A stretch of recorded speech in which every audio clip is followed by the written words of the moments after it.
Who all flew in here? Most of you. Cool. So I had a pretty good flight. I flew with American Airlines. Oh, you know what? Let me get you mine. So I flew with American Airlines, and I sat in the middle seat on both my first flight and also on my connecting flight. And I'm like, okay, I like the aisle seat better, but I'll take the middle seat. So I had a couple really good conversations while I was on the plane. This one lady, she was an artist, and she did like these really cool like tile art, and she was showing it to me. It was really cool. And then this other lady was a veterinary. She would help with like cats and dogs, like skin dermatology. That was the word, veterinary dermatology. And I'm like, wow, that's really interesting. Can't turn the mic on. I'm going to turn the mic on. Better? Okay. So anyways, she tells me a joke. Do you guys want to hear a joke? Okay. Yeah. I'm going to tell you a joke. Okay. So there's two atoms, right? And the one atom says to the other atom, I think I'm missing an electron. And the other atom says, are you positive? Like, I'm going to tell that in my speech. It's really funny. I was looking for a joke. It's coming. Hopefully. Maybe. If not, I'll just do it later. Yeah. So basically, what I want you guys to take away from today, from the conference as a whole, is I want you to be inspired. I want you to be motivated to take action, because a lot of times we can come to these conferences and kind of just absorb information and maybe even take some good notes, but then we don't actually, put those things into practice. Sometimes the notes will just end up, in a drawer somewhere, and they'll get completely forgotten about, or you'll put them in your pocket or whatever. So I really encourage you to, whatever you hear today, take action on it. Talk to the people you need to talk to, make the connections you need to. So like IJ said, we have some really good things planned this week, so you're going to be really, really happy with that. But today I want to talk to you about going to the next level. And what I'm going to do, I'm going to share like a personal story with you guys, and then I'm going to tie that into, blockchain and cryptocurrency towards the end. And then after that, we're going to do something really fun. So, hope you guys are ready for that. So yes, waiting for the slides to come, and hopefully, maybe. But anyways, I'll just go ahead and start. So, I had a really great childhood growing up. It was amazing. So I'm from Cleveland. If anybody knows about Cleveland, if you guys are Browns fans, it's funny because my in-laws are actually Pittsburgh Steelers fans, and my family's all Browns. So there is a lot of, tension there between the two. No, it's fine. They like to play jokes with each other sometimes. But anyways, I had a really great childhood. My parents really didn't have the best childhood, and so they wanted to give myself and my three brothers a really good upbringing, so we had a lot of fun. I remember a couple things specifically from my childhood. One was building forts, so I would come home from school. We lived near like some wooded area, so I would like to go with my friends and I would like to build these really awesome forts, and it was really fun to do that. But after that, I was exhausted, I was tired from that. I wanted to come home and I wanted to play some video games. That was like my go-to. And Mario was my absolutely favorite all time. It still is my favorite video game to this day. Now there's a lot of different Marios, but my favorite one was Super Mario for the NES. Who's played Mario before? Okay, awesome, cool. So if you guys have any idea, how Mario works, obviously there's different worlds. So you go from world 1 all the way to world 8, and there's these different levels that you go through. And throughout this time, you start at level 1 and it's super easy. Even your great-grandmother can pick up the controller and play it, and she'll be able to get through the first level, because it's an introduction to the game. Well, then once you actually get past level 1 and you're progressing through the game, you're continually getting better and better. You're learning new things, you're learning new skills, you're exploring new territory as you go through the different worlds. And so for me, that was really cool. It was an adventure for me, And it wasn't real life, but to me it was kind of real. I got to control this character. You know, I got to control Mario, or I got to control Luigi, and it was just a really fun time. And so I really enjoyed the adventure aspects. I love having fun. I love going on adventures. And so this game for me was just, it was it. I loved it. And so the way it works, obviously, starting at level 1, going through 8, it's designed that way because it's designed to get you better. It's designed to enhance your skill sets as you go through each level and progress through each world. Now, yes, there is the warp zones. You can cheat and you can go down, you know, to world 6 or to world 7 or 8, you know, and beat the game in 10, 15 minutes.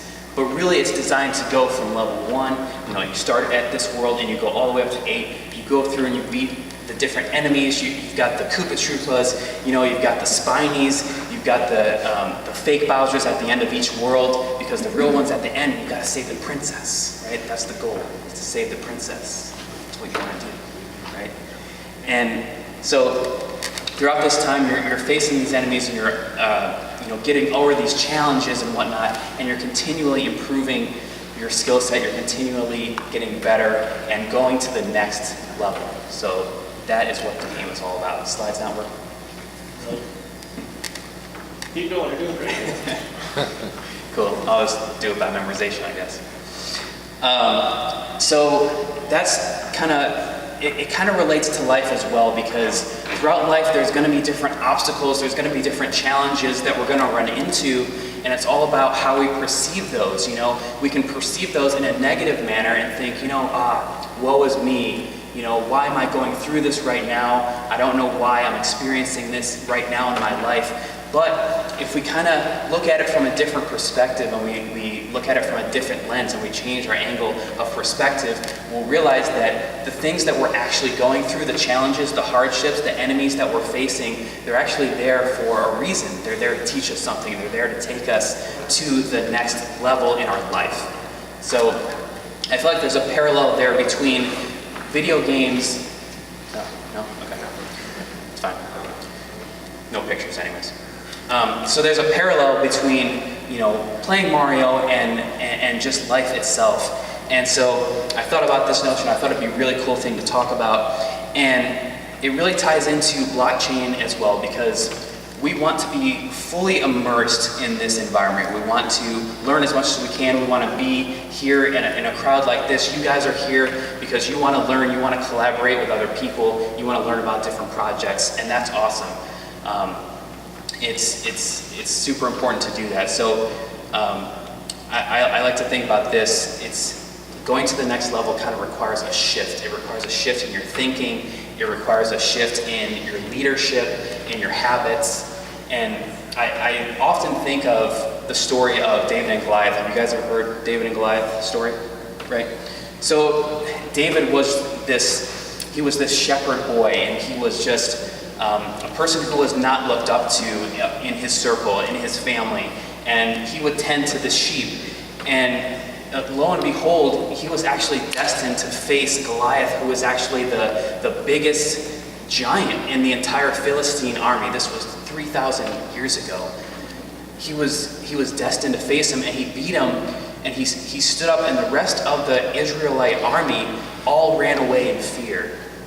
They could not. They saw this giant and they just ran because they were scared out of their minds. And David knew, he's like, you know what?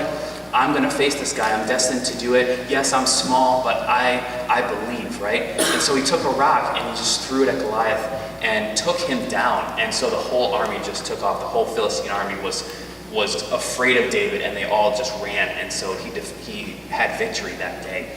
And so his leadership skill, all throughout the time when he was tending sheep in the field, and all the times that he was out there, he was fending off the wild animals from his sheep. He was protecting his sheep, and every time he would do that, he would be going to the next level. Those experiences in the field were preparing him for that moment when he threw that rock at Goliath and took him down. This massive giant that nobody thought that would ever be taken down, he took down. And it was because of all those level ups that he was doing every single day. And so I feel like that's important for us here in 2019, here in Austin, relating to blockchain and cryptocurrency, because we need to be leveling up, we need to be coming up with the ideas, making the connections, learning new skill sets, learning new trades, finding out what works, what doesn't work.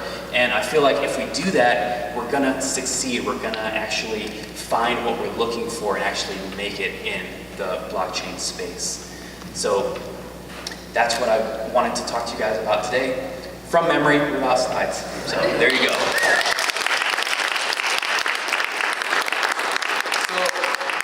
There's one thing I want to do, I want to talk to you about. So, back in January, I was watching Shark Tank. This is not related to my talk, but. So, I was watching Shark Tank and I saw a program on there called BollyX. Have you guys heard of Bollywood dancing?